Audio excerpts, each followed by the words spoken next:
Sukhi Hotu and welcome to the Buddhist Mahavihara's Facebook page. We are here going live this evening at the Dhammapada series. And this evening, this Friday evening, we have with us Bhante from Sri Lanka, Bhante Katagoda Pesala Thera, uh, who will be explaining to us on the Dhammapada. This Bhante has been explaining to us all the many verses from chapter 1. We are now at chapter 1, verse 7 and 8 this evening. Let me invite Bhante Pesala to our studio. Good evening, Bhante, and welcome to the Buddhist Mahavihara's Facebook page and our Dhammadana series. We are actually very glad that we are able to do this. Yeah, We are very glad we are able to do this live recording because, as in Sri Lanka, there is a lot of power shortages, and we were actually very afraid that we will not be able to conduct this evening's Dhamma sharing. But lucky for us, good for the good graces of the Devas, we are able to conduct these evenings. Hopefully, we are able to conduct fully this Dhamma sharing without any power cuts. For those of you who are not familiar with Bhante, let me quickly read the profile. Bhante Pesala Thero was born in Velimada in Sri Lanka, and he completed his formal education at the Central College at Velimada. Later, he served as an officer in the Sri Lankan Army. He also obtained a 3-year diploma in hospitality management from the Sri Lankan Institute of Hotel Management in Colombo. He changed his path towards spirituality and developed a keen interest in learning the Buddha Dhamma, and his noble aspiration made him join the Buddha Sasana and become a Buddhist monk. Under the tutelage of Venerable Man Kadavela Sudassana Thero and Venerable Man Kadavela Nandaratana Thero, and also under Venerable Kuttamale Kumara Kasapatero at the Labunu Ruwa Kanda Monastery. Um, Now, currently, he's studying the Tripitaka and the Pali languages there, and he received his higher ordination in 2020. Now, as a resident monk of the Labunu Ruwa Kanda Monastery, he is currently taking part in Dhamma discussions, preaching, monastery activities, and furthering his studies in the Dhamma towards gaining a deeper knowledge and understanding in the Buddha's teachings. So, without much ado, I would now like to invite Bhante to start this evening's Dhamma sharing.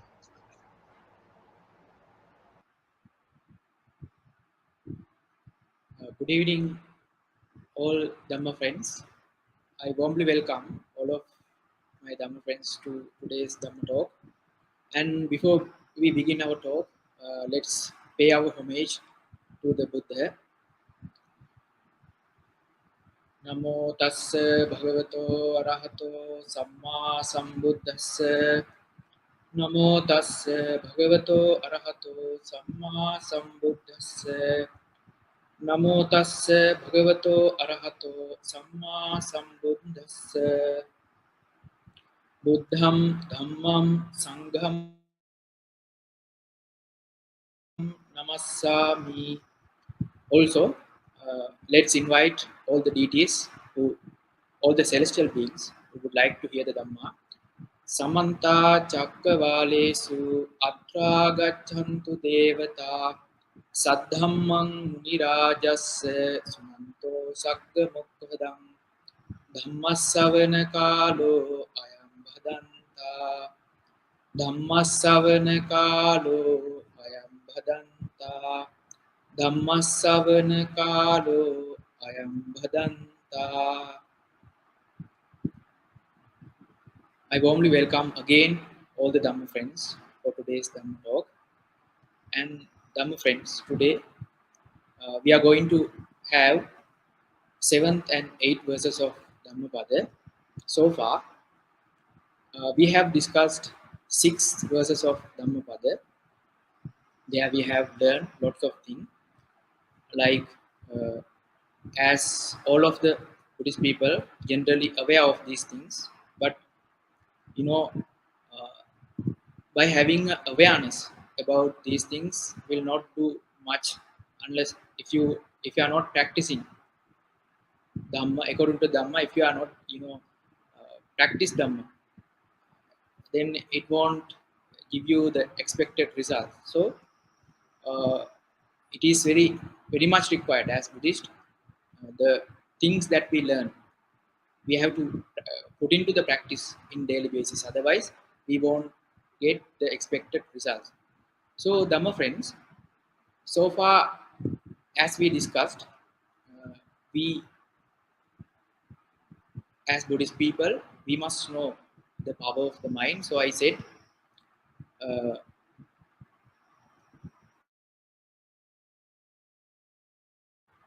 if we are getting if we can maintain a pure mind with pure trendings like pure thoughts, those are named as Moha, and we can guide our mind towards the happiness. And if we are dealing with unwholesome qualities like Moha, against them, if you can practice aloba dvesamo, that means aloba, I said, as most people aware, aloba mean uh, generosity, and others mean kindness and loving kindness, those kind of things. And amoha mean wisdom or the prajna. In Pali it is known as vijja. Vijja mean the true knowledge of the existence. And we can easily say them like if you want to have the happy mind, we need to eradicate defilements, and we can easily say that. But comes when it comes into that practice, it won't much easy. So uh, if we if we see anything in the world as permanent, or as as a soul, then even at that moment we are with the ignorance or the avidya. We not know the true nature of the thing. So uh, by learning the Dhamma, you can guide your lives according to the Dhamma. So the importance of learning the Dhamma means that you can create a vision, like what I said, that is, if you are doing any kind of thing while you are living in the society, before you progress, before you jump into that activity, you must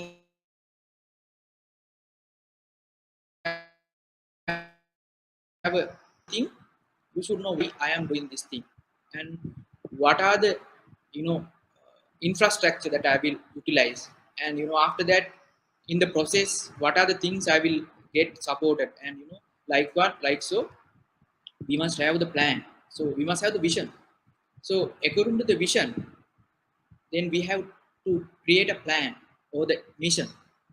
So then, if we can create a plan according to the vision, then we can execute that plan according to the vision. We can execute the plan, and if you are talented enough to execute the plan well and in a uh, good order, then you will be able to reach your aims and your targets. Similarly, my dear Dhamma friends, as Buddhist, we also need to have the vision. In Buddhism, it is known as Sammaditthi. Most Westerners known as that is right view, but uh, the word right we cannot compare with the Samma. In Pali, it is known as Sammaditthi. Samma mean kind of harmonious view. That means you know uh, it's a very harmonious. That suppose if one say I am right, and then there must be someone it is wrong. So that is why we cannot use the word right. So the best suitable word is for samma, mean the harmonious. So we must have the harmonious view or the sammaditthi. It is kind of a vision. Then if you know the sammaditthi or the right view or the harmonious view, then you know the vision. Then according to vision, you can plan your things. Then the other 7 steps like harmonious concept means samasankappa. There are other 7 steps most Buddhist people know, the aspects of Noble Eightfold Path. So those other 7 steps can be included into the mission. So as Buddhist people, if you know the Sammaditthi well, then you can go through the Dhammapada very easy. And as Sammaditthi, there are two types of Sammaditthi. One is conventional Sammaditthi, conventional harmonious view. That means when we are living in the world, as normally normal human beings, day to day, we have to do general things. So in that case, we need to have some right view. And beyond that, if you want to have the real happiness, or if you want to become enlightened in this very life, then you want to have the ultimate view, ultimate right view. That means the paramatha sammaditi. Paramatha means it is eternal and it is everlasting and it is you know uh, it is ultimate. Beyond that, there is no any truth. That is why it is known as ultimate truth. So by learning this kind of dhamma talks, like learning about Dhammapada, we learn about the people and the monks and the followers during the Buddha's time, how they dealt with conventional things and also day-to-day lives. And by learning their stories, we can have lessons and we can learn lots of Dhamma factors. And by learning them, we can those will help us eventually to make our lives with the conventional truth, or the laukika sammaditi, or the, just as I said, conventional or the general sammaditi. Then uh, that is not enough. As Buddhist, if you are really want to have the peace, then you must find the ultimate side also. Then you have to go through the Dhamma. That means you have to go through the canonical teachings, Pali Tripitaka. Then in there you will find the factors about skandha, dhatu, ayatana. That means the aggregates and faculties and the ayatana, dhatu. There are so many things. It doesn't say that we need to learn each and everything. If you are wise enough, one sermon is enough for you to have the right view or the harmonious view. So uh, you should have that purpose. I am attending these kind of sermons to gain that right view somehow or other. Then you will able to find the happiness. And uh, by knowing those things, that you know uh, that won't enough. That is not enough. You have to daily basis. You have to have some you know uh, persist training. You have to train yourself persistently. Otherwise, you know you cannot have the results of the Dhamma. So uh, as I today, as today topic, we have seventh verses, that is known as Subhanupassi Viharantang Indriyesu Asangtam Bhojanami Amattanum Kusitang Hina Viryam Tange Pasahati Maro Vatorukang Dubbala. So in simple terms, I will explain it later. One always, Subhanupassi Viharantang means the most people, without knowing, those who not know much Dhamma, they always trying to pacify or try to find, always try to find the attachment. They try, they are always going behind the desire, going behind the attachment.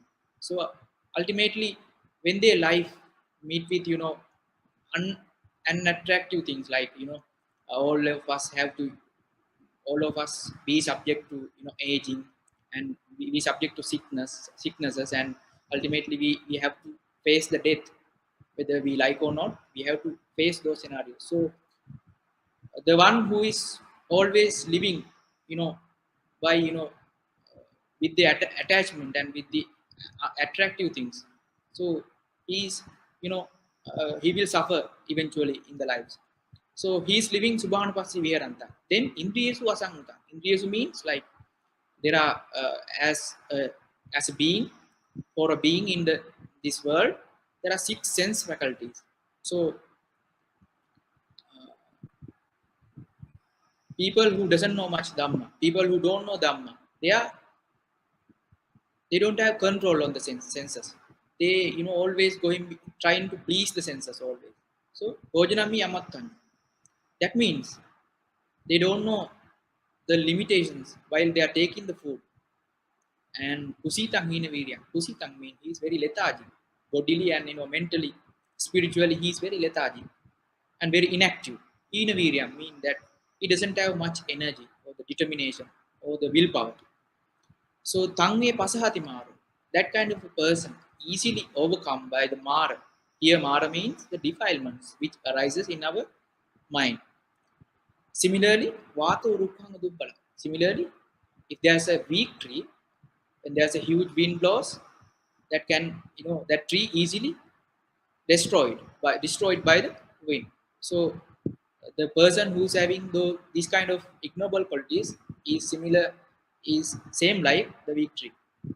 So the second verse is contrary to the first one. The second verse is with the teaching about earnest practitioner, the one who knows Dhamma and whose life was trying to maintain according to the Dhamma. He is very earnestful, and he knows how the reality. He knows the samadhi, conventional samadhi, and the ultimate samadhi. So he knows the nature of the existence. So he want to find the solace, or the find the happiness. So what he does, Asubhanupassi Viharanta. He is not just living with the he always not only he's not only trying to please the attachment or the desire. He knows the you know bad consequences, so he lives asubhanupassi. Subhanupassi mean, as practitioners, there's a meditation method, like when you have the attachment to always to things, you can have a simple happiness, but after that mm, as adinava, or the you know bad outcomes, you have to face lots of things, like suppose suppose as a lay person, you want to have a food that you like, but just imagine, if you right now, if you feel hunger and if you eat something, and after quite a period of time, it will again, you have to eat something, I mean, hunger again arises. So you cannot have the while having only a meal, you cannot pacify, you cannot quench the hunger forever.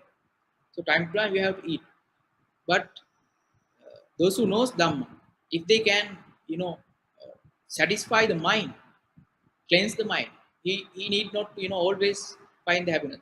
If he the enlightened beings, once they have enlightened, they don't need to uh, they are, whether they have food or not, they can maintain their happiness forever. So that is why they are practicing this meditation method that is known as Subhanupassi Viharanta. And Indriyesu Susamutta, he is not like the first one. He is very controlled in his senses. And Bojanahni Mattanyu. And he is, as practitioners, both monk and lay people, we have to be moderate while we are taking food. So I will explain it later. So as practitioner, we have to adopt that. Then Saddhang Aradha Virya. Then we have the Saddha. Uh, for the English term for the Saddha, it is said faith. Most people, I heard that most people are saying that's the word faith, but that is not applicable. I will explain it later also. And we should have the faith. I mean, we should know that if we can go through the Dhamma, then for sure we should know that if we are practicing Dhamma, we will get the maximum benefits. So most people are not trying to practice Dhamma. That is because they don't know that they are going to have the result. They have no idea. That is why they are not practicing. But those who know the results, these kind of results that I'm going to have, those who know, they adopt these principles into their lives. So accordingly, is Bojanami Mattan. He controls while he's taking food. He has the control. And uh, Aradhavirya, faith and Aradhavirya mean that the willpower from the beginning, from the middle, and also at the end, equal amount of energy throughout the journey. He must have to maintain, like as I said in the earlier, like when we are going through a path, through a journey to a destination. So we have to continuously we have to go through the path. So we have to, in between, if we lose our energy, then we'll be stuck in the middle. So similarly, as practitioners on the Dhammapada, we must have to, we must have the continuous willpower. Otherwise, we cannot reach the target. So uh, that kind of person, Tange Napasadi Maru, that kind of a person won't be trapped to his defilements. Mara, as I said, here defilement. That when the defilement arises in his mind, he won't be trapped. Tangi nappasati maro watu selang. That kind of a person is similar to a, if there's a rocky mountain, and if the wind blows from the four direction, the wind cannot even shake it. Is the rocky mountain, it is unshakable. So similarly, the person who's having those noble qualities, he cannot overwhelm by the defilements which arises in his mind. So this is the simple meaning of those two verses. And if we go to the related story, it is very beautiful one and very interesting one. uh, During the Buddha's time, there's a town called Setavya. In that town, there were three brothers, namely Chulakala, Majjimakala, and Mahakala. Here, the Mahakala mean elder brother, Chulakala mean the youngest brother, Majjimakala mean middle brother. So, uh, the elder one and the youngest one, they are going to town. They are going towards town to town, and they are collecting good and items for selling. So they are merchants.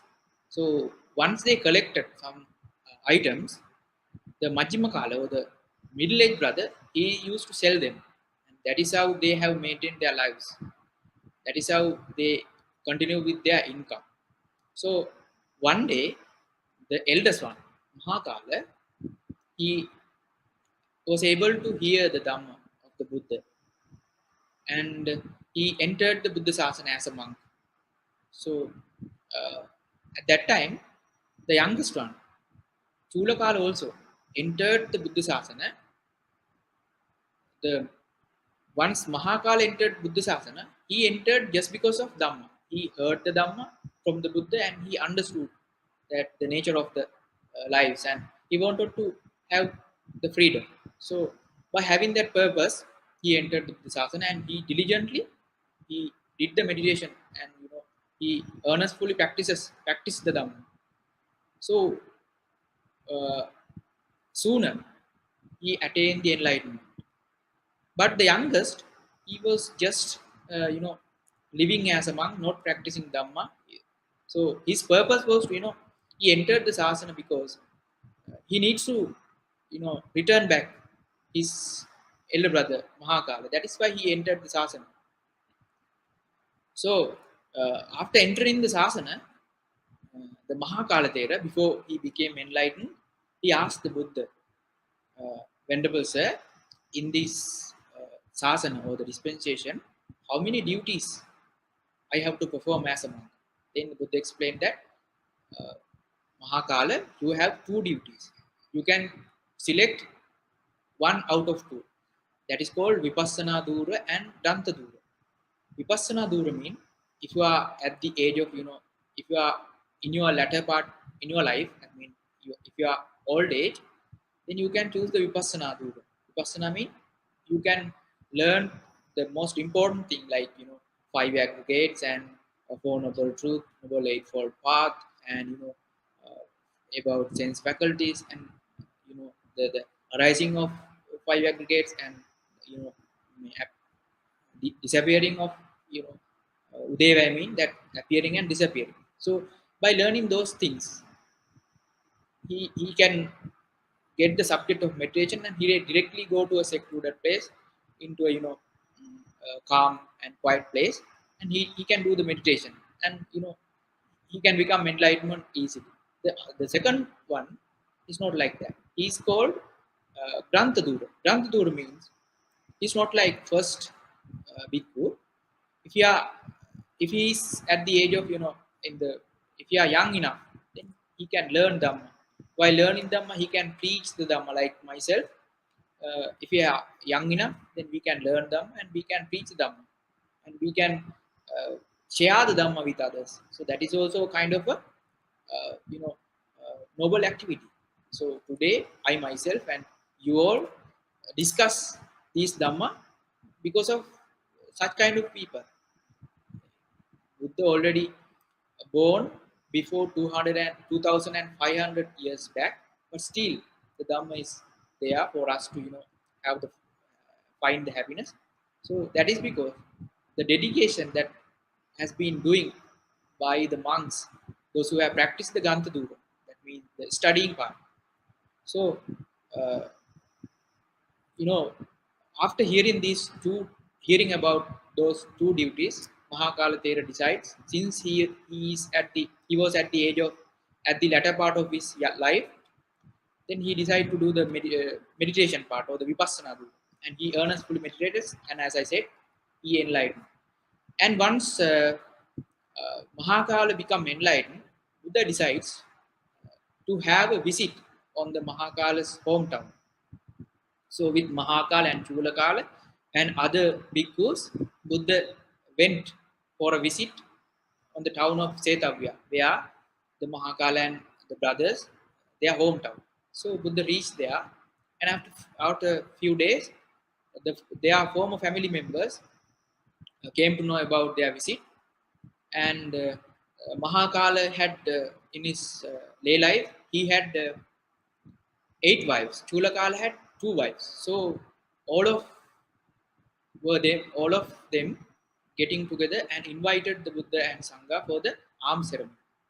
So Buddha accepted the invitation, and before the day, he sent Chulakala for the preparation of the arms giving home. So Chulakala went to the home, and all the former wives also came up to him, and he was Chulakala instructing the uh, family members, but none of them has taken any advices from the Chulakala, because when both the brothers entering to the sasana, they haven't informed about their ordination. They haven't informed. That is why they ignore the advices of Chulakala. So ultimately, the former young 2 wives of Chulakala Thera came and encircled him and distraught him. And since he was not a diligent monk, see, easily he converted to a layman. And the first day Buddha came and had the alms, and after the finishing of the alms giving, he went away from the home. And this incident make the Mahakala Thera's 8 wives also, they also invited Buddha and Sangha for another day for alms giving. So that invitation also Buddha accepted, and another following day, Buddha and the Sangha visited the home. During that time, uh, Buddha and Sangha finished the arms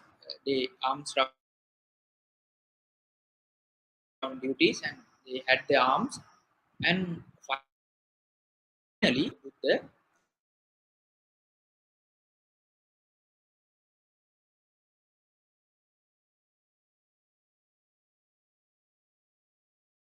stay at home for to conduct the appreciation. So Buddha, Supreme Buddha, allowed Mahakala Thera to stay, and uh, uh, after the arm ceremony, after finishing of the appreciation, the 8 wives gathered around the Mahakala Thera and tries to disrobe him. But since he was an arahant with so many psychic powers, he just levitated from the ground, and by splitting the roof of the house into 2 parts, he just flown away from the home and appear before the Buddha and worship the Buddha.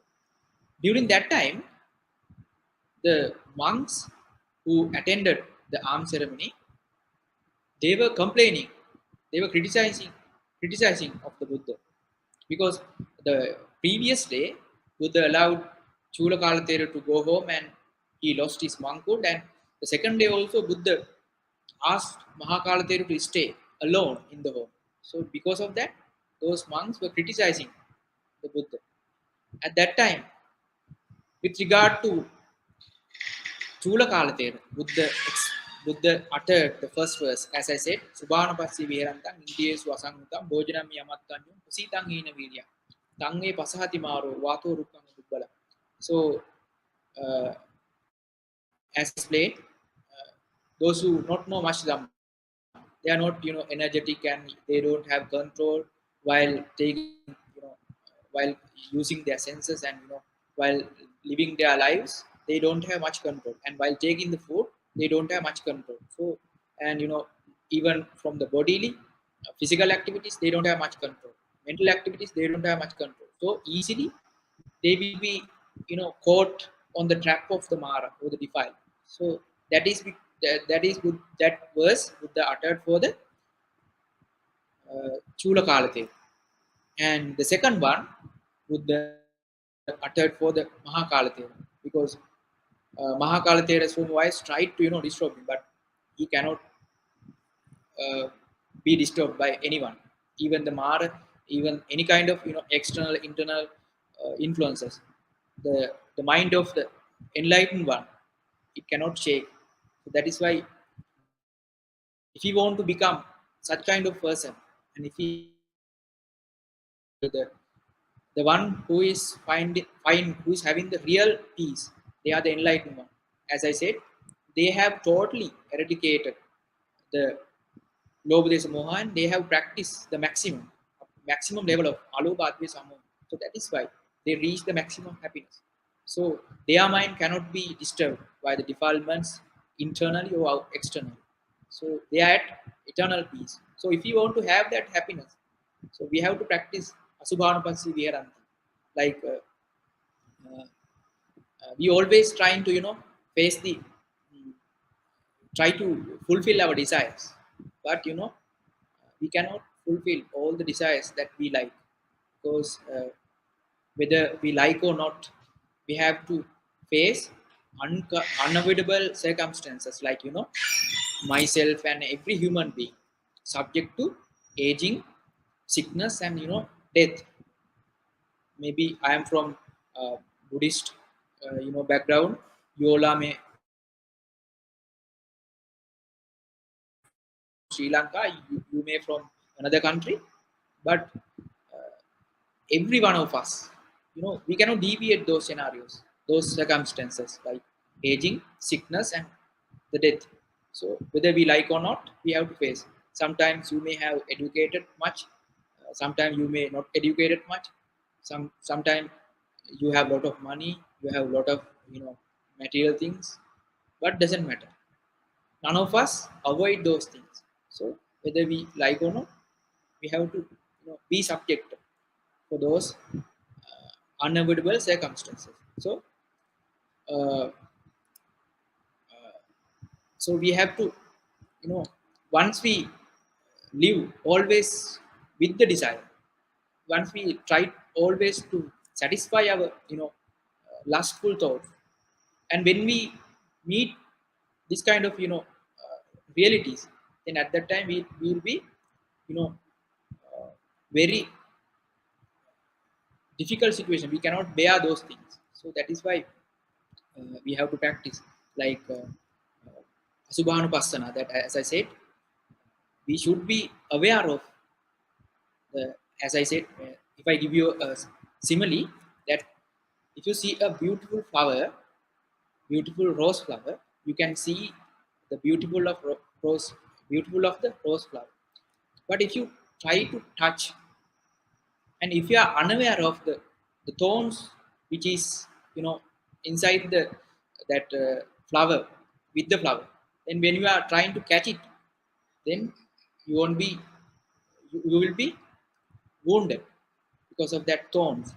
But if you are aware of the thorns, then you can carefully you can grab the flower and you can experience the fragrance and the beautifulness of the flower. You can carefully experience. Similarly, if you know the both side of your lives. I mean the positive side and also the negative side.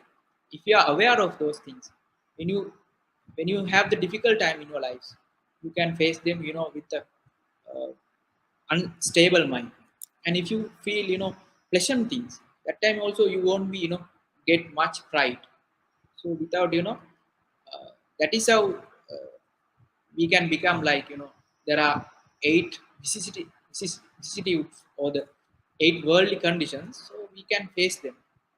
If there's a good, if there's a thing called good, against that the bad is there. The thing called good, that is because the good things are there because of the bad things. Without bad things you cannot have only the good things. So that is the nature of our life. So we have to face both the attractive things and both the unattractive things. While facing all kind of scenarios, we will be able to maintain our peace of the mind. So that is why we practice that subhanupassi. And we have to indriyesu susangutam, mean we have to control our senses. When you are going through somewhere, and uh, suppose if you are collecting everything that you face in your lives, what will happen? Your home will become a garbage dump. So if you collect everything, but in your life you get to the home only what you need. If it is valuable to you, then only you will take it. Similarly, if you are practicing them, when you are using your sense faculties, you have to be controlled. Otherwise, if you while you seeing pictures or the forms from the eye, if you not know the limitations, you will get notice every aims, every purposes, every forms. Then your mind filled with lots of unnecessary things. As I said, as a similar like same like your home, if you collect everything and if you put inside your home, it will become a garbage dump. Similarly, if you take all the, if you don't have control on your senses, your mind become a garbage dump. Then it will automatically impure. Then you cannot find the happiness by having an impure mind. So that is why we have to practice. We should know the control. We should know how to control our senses. It's a kind of meditation method. And Bhojanam hi mattan. As Buddhist monks, we have the precepts called Vikala Bhojan. That means during the daytime, in between 6 a.m. in the morning and 12 p.m., in between only we can have the coarse or the rough food. In other times, we have only the soft drinks and soft drinks like water. We have only them. And Buddha asked before, asked that Buddha, asked us to do that just to maintain our healthiness. Now, scientifically it has already proven. Now, most of the Western people, they practice the medication method that is called intermittent fasting.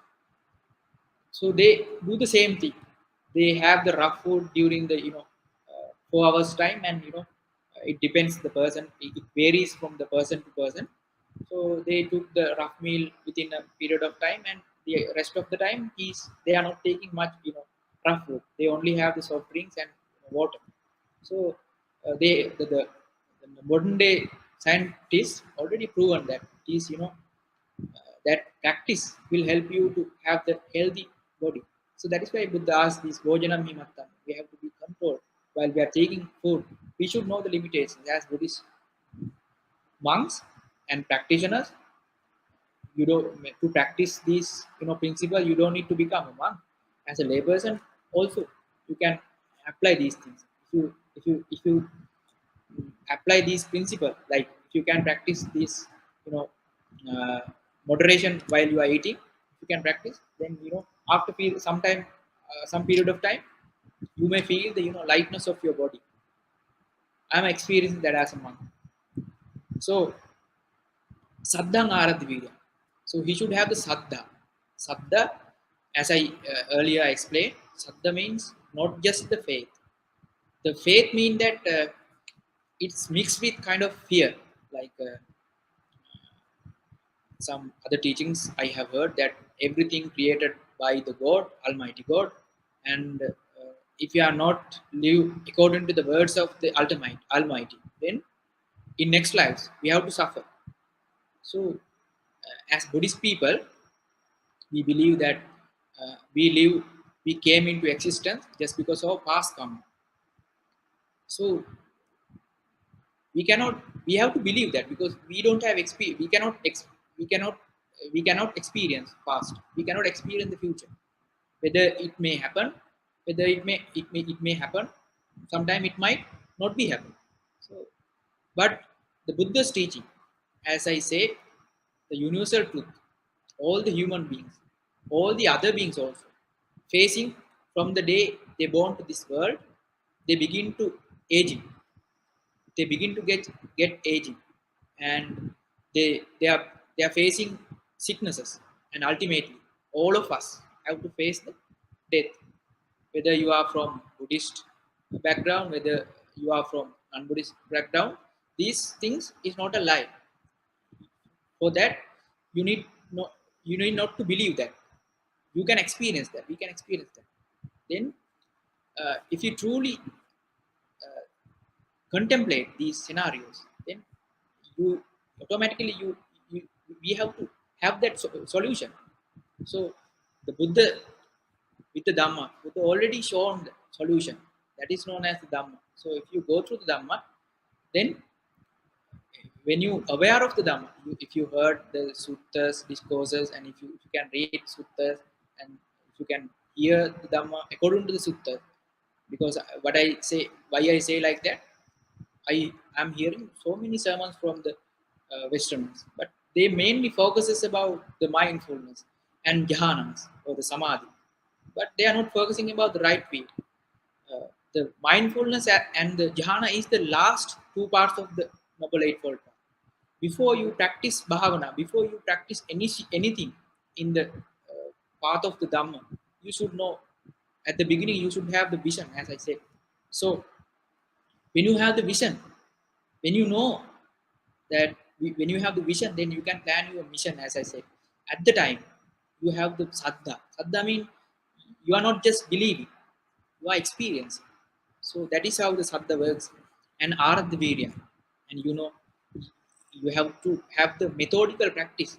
That means, suppose, if you want to make your body fit, and if you are going to the gym, and daily basis you have to practice, like you have to do that, activities, the schedules, only like 20 minutes per day. But if you are continuously do this activity for a period of year or more than that, then you will get a fit body, healthy body. So similarly, uh, when you are going through the Dhammapada, you should have the, you have to practice. You have to put these principles into the practice daily basis. At least 5 minutes per day, you have to meditate. Evening, in the morning.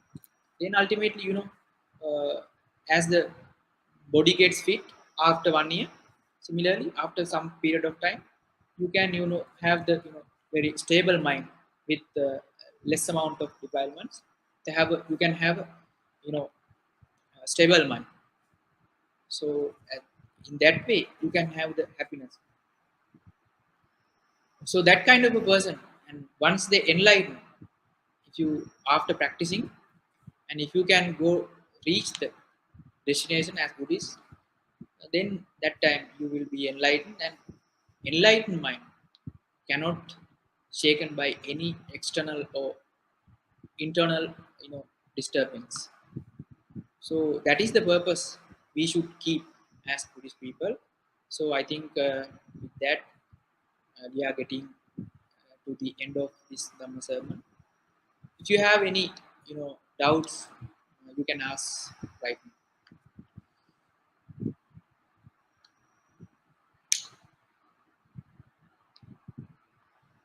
Dear Bhante, sometimes when we practice meditation or read Dhamma books, we get easily distracted by TVs, internet, etc.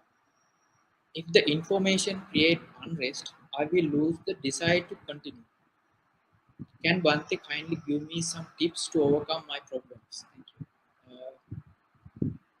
The same question someone asked from me later, and one of my Kalyana Mitra, or the one of my monks, the brother monk, he told me that these kind of news or the mm, information we are getting from the you know uh, medias.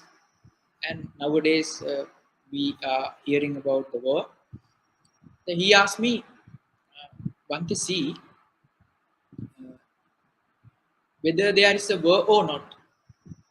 The equal amount of news every day is there. No? So whether there's a situation or not, the news channels are, they are distributing news. So their purpose is to spread the news. They don't consider whether it is true or not. So most of the news, it's not applicable into our lives. I mean, as a layperson, you should know those. I mean, you just take the essence out of those, and uh, if you kept thinking on that, your mind will get disturbed. So if you can, control over them, if you can by thinking, if you can stop the war, if you can, do some kind of influence to the wars, then you think. But actually, we cannot do anything. By hearing them, we do only one thing. We are, as I explained, through our ears and eyes, we get, debris into our mind, and we automatically we cannot read books because we like to hear the unnecessary things. So your mind is filled with garbage if you continuously see those things. Try to you know have the control of your senses and just think, when you are living in the society, what are the most required things I have to hear, I have to see, I have to do. Then when you contemplate like that, you will notice that I'm having so many things to do. I cannot control over Ukraine or Russia. So I can control myself and my family. Then you take only the necessaries to maintain your lives and your family members. Then at that time you will be your mind, generally, gradually will become calm. So you have to practice that time when you trying to read the Dhamma or any kind of book. You can easily maintain your likeness towards Dhamma or the whatever the book that you are going to read.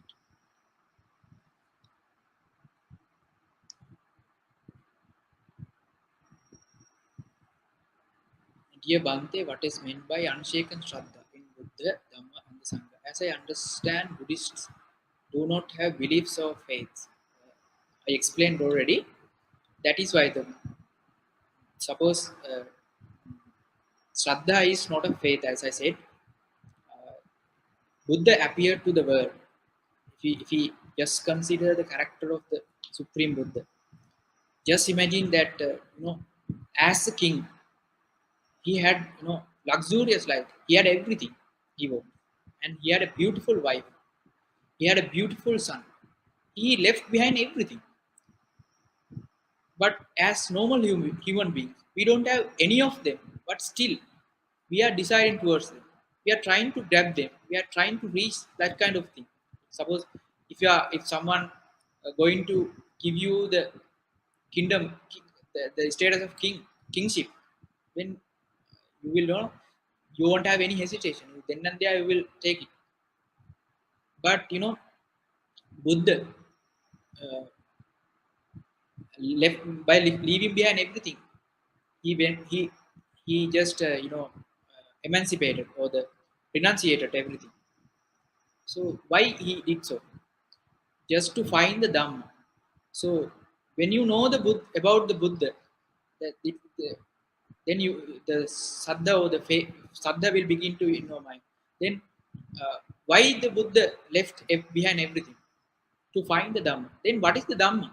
As I said, Dhamma means Dhamma is there for us to finish the. You like to become immortal. That's why as I explained, we all like to become immortal. That means we like to have a life where there is no aging, sicknesses, and no dying or the death. So that is why as I said, the other religions also, they ask us to live according to the Almighty God's word. Then you will be have a life in the heaven, eternal peace you will get there. But Buddha's Dhamma, when you see the suttas and when you see the teachings, that eternal life, that eternal peace, you can get right now, right here, with this moment.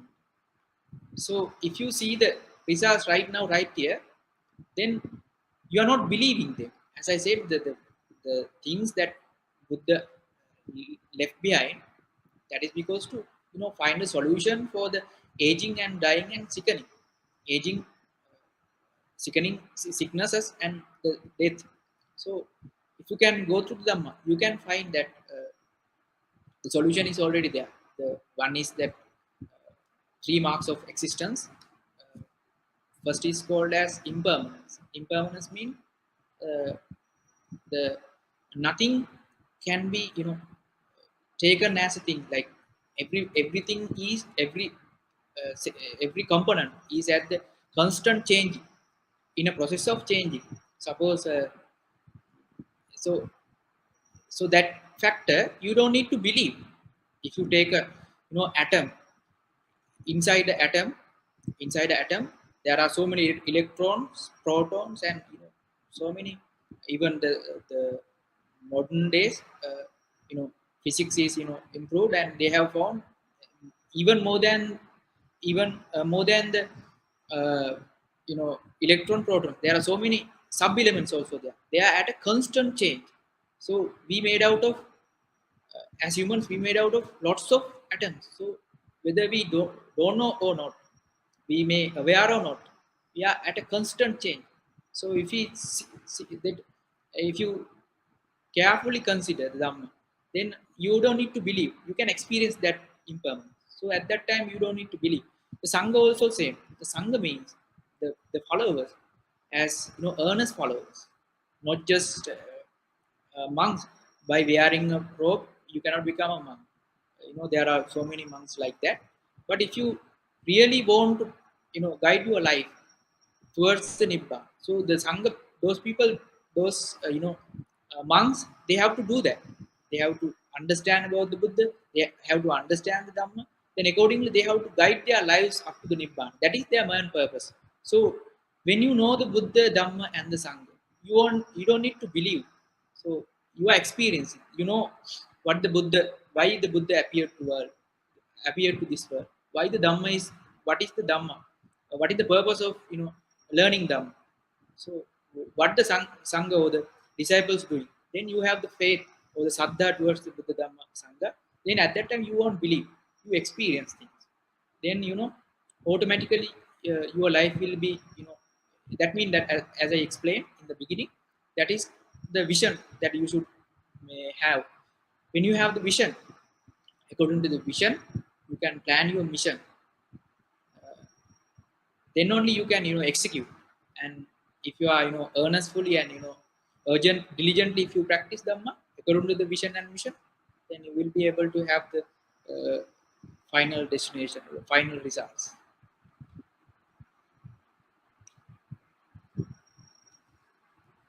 Is it possible to find peace and joy in every living as a lay Buddhist in this material world? Thank you. Yeah, it is. Before I became a monk, I also having that question. Uh, as a lay people, we can have the happiness. As I explained, like the previous question, the one who asked about the news. Uh, if we are, if we know, if we not know our limitations as a human being, we should know what we can control and what we cannot control. If you are going to control that which things away from us, then we cannot, we have to suffer. And as layperson, if you know your limits, and if you think about your physical healthiness and mental healthiness, as I explained, then of course you also can have the happiness. So in Buddhist teachings, there are so many lay people.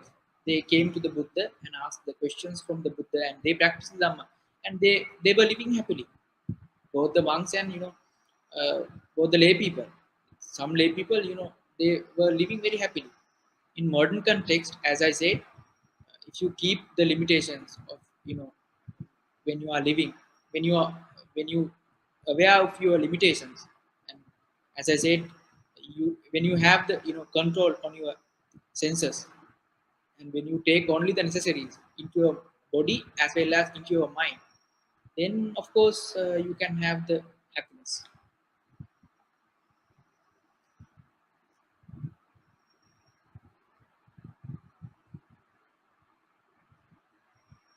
What type of meditation method will help us to control our senses?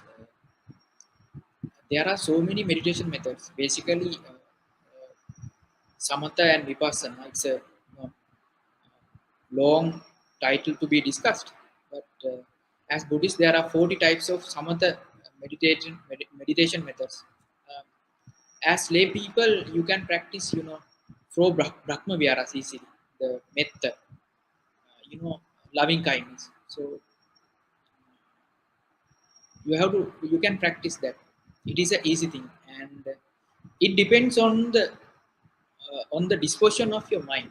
If you are at if you're always getting angry, then you have to do the loving kindness meditation, compassion meditation. So it depends on the mind. So then if you are always dealing with the lustful thoughts, desirous things, if you are always trying to attach to things, then at that time you have to do the asubhanupassana, as I explained. You know, so then you can reduce your the raga. Raga mean the lust or the desire. So the Buddha explained, at once Buddha explained the raga or the desire, lust, dvesa, hatred, anger, ill will, and the delusion or the avidya, moha mean illusion or ignorance. These are kind of, you know, Buddha given a simile. Those are similar to the fire. Ragaggi mean the lust of fire of lust. Dosaggi mean the hate lust of fire of hatred. Mohaggi mean the fire of ignorance. They are similar to fire. Suppose if your body meet with fire, and if you meet with fire, and if any part of your body get burned, what will happen? The pain you will feel for a long period of time. Similarly, when your mind is dealing with always the lustful thoughts and hatred and ignorance, it will burning always. So you have to suffer much. And as a practitioner, if you are trying to maintain your mind without hatred for a long period of time, without lustful thoughts for a longer period of time, without ignorance for the long period of time, then your life, your mind, at peace without fires. So at that time, you know, after some period of time, without fire, you will begin to feel. Suppose if your finger get burned, and if you can cure that wounds because of the burning, you will feel much comfortable. A similar thing happen if you can stay without those loba desa moha for quite a period of time. You begin to experience the calmness and the peaceful nature of your mind. At that time, you can have the happiness. So it doesn't matter that you don't need to become a monk like me to do that.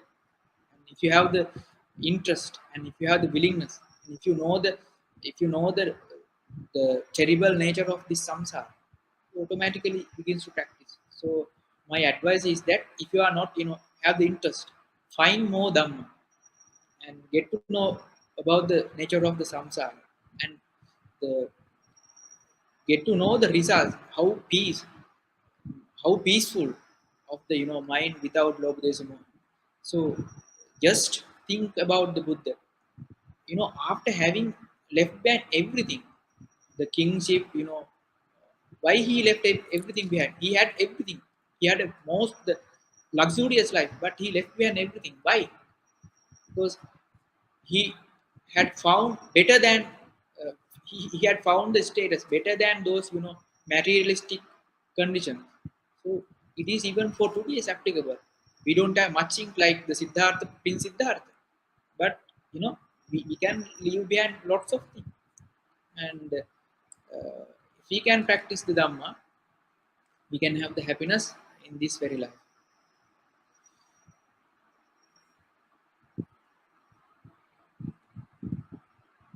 Do the country's rulers and citizens have a proper dharma system to practice?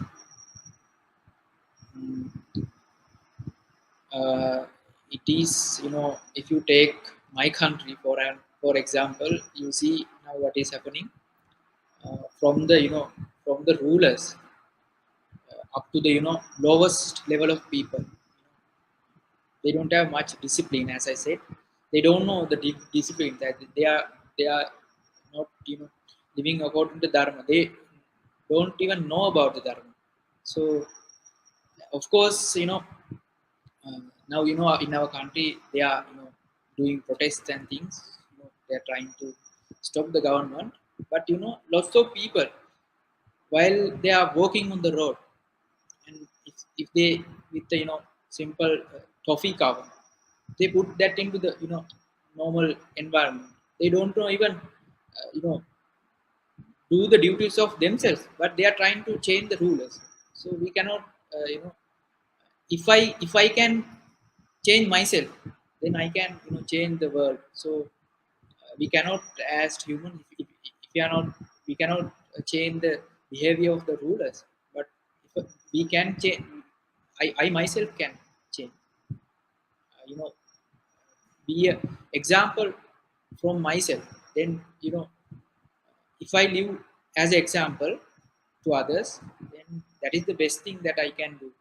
uh, Most rulers, they are not ruling according to the dharma these days. So that is why world is going world is facing these kind of scenarios. And Buddha's teachings, those things Buddha well before explain about these scenarios. Now it is happening, we can experience that. So we cannot change the external factors, but of course we can change ourselves. So try to focus on yourself.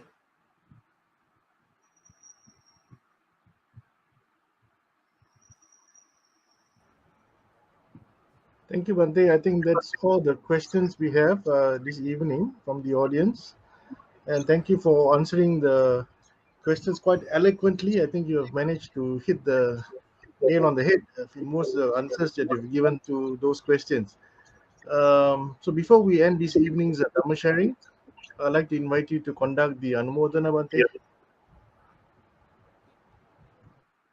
So with this Dhammadana, I have collected so many merits, virtues. So first, I would like to, share all the merits, all the deities who attended for this Dhamma sermon, and I would like to share all these merits to the sponsors who have sponsored for today's Dhamma talk.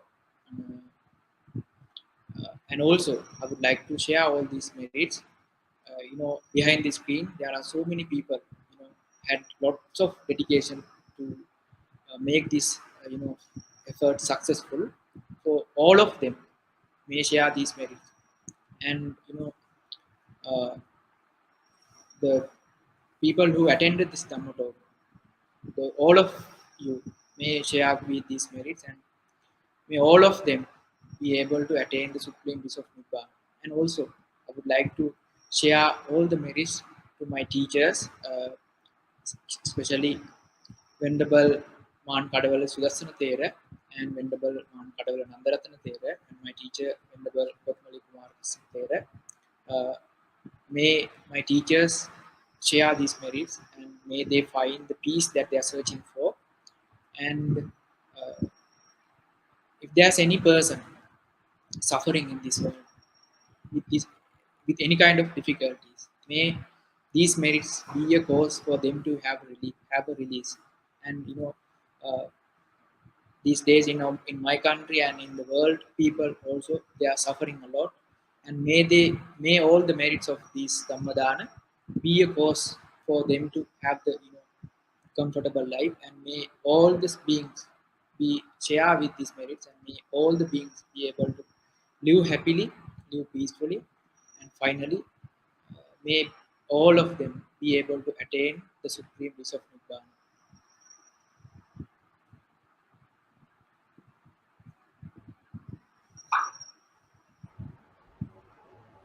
Thank you, Bhante. So we've come to the end of this evening's Dhamma sharing. With that, I would like to take this opportunity to thank Bhante Pesala for his time and dedication in trying to complete the Dhammapada verses. Now we have gone up to verses 7 and 8, and now we look forward to the other verses. But um, before we end, I would like to inform all our viewers that the in Malaysia now we have actually opened up our borders, and also the Buddhist Mahavihara is now open officially. And for the month of May, the whole month of May, we would actually like to conduct personal, face-to-face, live in Dhamma sharings, as opposed to online Dhamma sharings, and go back to what we used to do previously.